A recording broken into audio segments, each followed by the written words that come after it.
Hey, it's Bruce Hill from New Skills, New You, and I make sales simple by teaching you to ask better questions. So let me see here. This may or may not be streaming. That's all right. We're gonna do it live. I'm actually really excited. So excited that I opened this upside down. Let me turn the blur off. No, not the camera off, the blur. There it is. Hopefully that doesn't have my address on it. Actually, stop by the office. I'm in Atlanta. Oh man. Let's go. Four times off with Bruce Hill. Most recent works, better questions, better clients. Man. And if you're looking at the title of this live, it's two things. I do them live because so many highly polished professionals present perfectly. That's not personal. I love a good alliteration. I really want these to be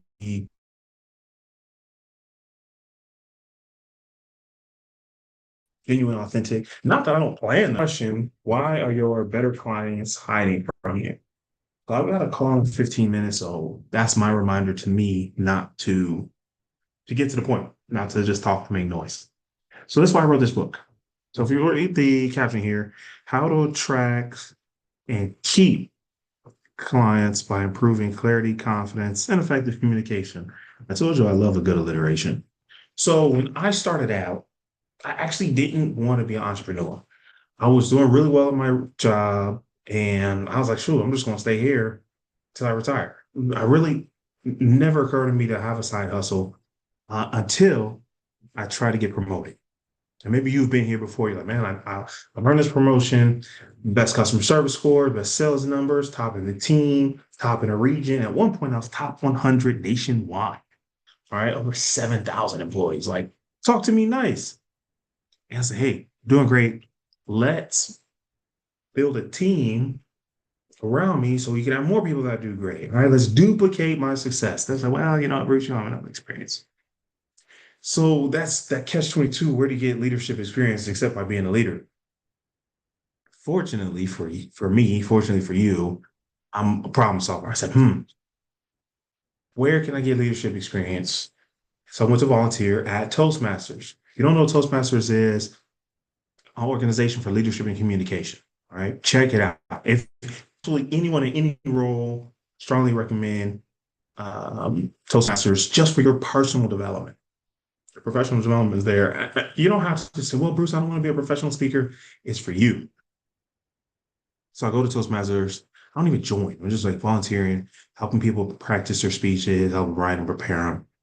And then people start winning awards. And people start doing better in interviews. They were getting promotions. And one person said, "Hey, Bruce, I got my dream job. Thank you so much for your help. How much do I owe you?" I don't know. We worked together 3 hours. I was like, $100. Just say a number, $100. And they're like, "Yeah, here, one, two, three, four, five 20s into my hand." That's when I became an entrepreneur. That moment right there. I was like, "Oh, snap." And it's $100. But man, that was the most money in the world. I was like, "Why? This is mine. I created this by adding value." I was like, "Oh, it's over. It's up." So I started my first business. It's called Speak Well. And you can still like find remnants of it on the internet. It's called Speak Well. And I was like, "Hey, I help career professionals speak well," right? And it's communication training. Um, what's funny is I still have things from that business today, but they're focused now on sales and leadership, business development.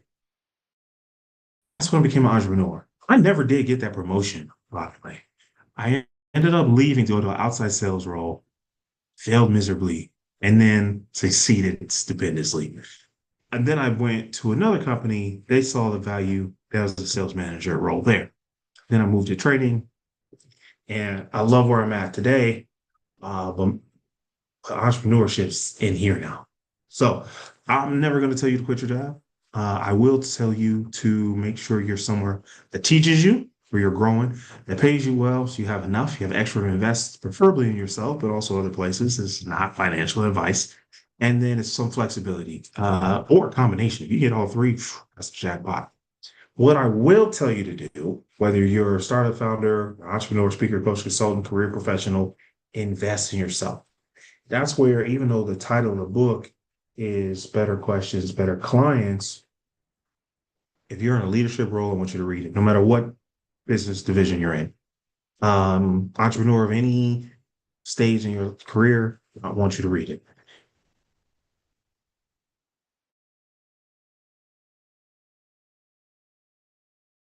Whatever you do, wherever you're at, invest in you. So I'm keeping the name of my business, New Skills, New You. I truly believe one new skill will change your life. So when I started Speak Well, I couldn't answer a very simple question. What do you do and who do you do it for? And it's two questions. All right, fine. And so I had trouble getting new clients because I didn't know who those clients were. I didn't know what they looked like. I didn't know what they talked like. I didn't know what problems they had. I didn't know what their dreams were.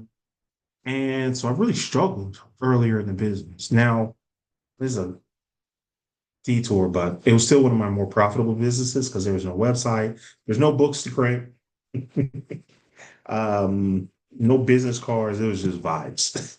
But I just exchanged value for money, exchanged value for money. And I was all over the place, teaching this, that, the other. One of the most requested skills was sales. So like, hey, I got to get better in interviews. I got to get better talking to customers. I got to get better talking to investors. And I'm like, okay, well, where can I help the most people the most effectively and within sales, right? Within sales strategy, sales operation, whatever you want to call it. And it was asking better questions. That was the answer. The question is the answer. I want to say shout out to Bill McGlesty for that one. And so let me open this up here. Page 17. There's a question at the top that says, who can we serve with excellence? And then on page 22, we talk about that external customer versus your internal team, right? We talk about, okay, if we know who they are, we know what they want, where they are, what they look like, what they talk like, what they think like, it's a lot easier for you to find them. And it's easier for them to find you because what you post changes, what you how you comment changes, even which mediums you use, right? Maybe from LinkedIn to TikTok to direct mail, and it makes it easier for your client to find you. So instead of them hiding, like, I don't know what that Bruce guy is talking about, I'm going to go over there. They're like, hey, what's this Bruce guy talking about? Because this isn't a sales book. It's a business development book. Because I don't want you to become the killer closer, the master manipulator, or even a sales superstar. I want you to have such a high level of clarity about who you are, who you serve. I want you to have a high level of confidence in articulating that message. I want you to be so effective in communicating that the only possible result is increased revenue, right? We're getting improve retention because we're getting better clients on the front end. We're serving them with excellence. They're staying longer and they're bringing friends. They're leaving those 5-star reviews. That's the difference. Yes, business growth, but I think we try and solve business strategy problems with sales training. And that's like saying, hey, there's a hole in this cup. Well, let's just get a bigger cup. If there's a hole in that cup too, you're going to have the same problem, maybe more slowly, but we haven't solved the problem. So the goal for writing this book was a problem I had where I couldn't get new business because I couldn't articulate, I couldn't ask myself the questions I needed to get the answers that the future client needed. So I wrote this book for me, and I hope it helps you too. So I've got to go save the world. I love what I do. So I want to go help businesses like yours ask for the questions so they can get better clients. Those kind of clients you want to keep, kind of clients you're like, man, do you have any friends or any more of you? That's the goal. So for the rest of, let's say 2025 is all we're talking about. All we're talking. Let me leave you with this. The link to grab a copy will be below. Better Questions, Better Clients is your guide unlocking powerful client relationships and building a profitable people-centered business, starting with the right questions. Sales expert and business strategist Bruce Hill, hey, that's me, introduces the game-changing 4P framework: people, promise, process, and pricing. This practical, no fluff guide, look, it's 122 pages. We're going to get straight to it. This guide will help you gain clarity, flows confident, and turn conversations into long-term clients. Whether you're a founder, consultant, or team leader, this book will transform how you connect, communicate, and convert without gimmicks or guesswork. Learn how to identify ideal clients, elevate your offer, and create simple systems at scale. Packed with real-world examples, client case studies, and a better questions toolkit, this book is more than a read, it's a resource. If you're ready to grow your revenue, boost retention, and serve with excellence, better questions, better clients will show you how to ask your way there. Shout out to True Vibe Publishing for that one. I didn't write that one. All right, I'm Bruce Hill. Listen.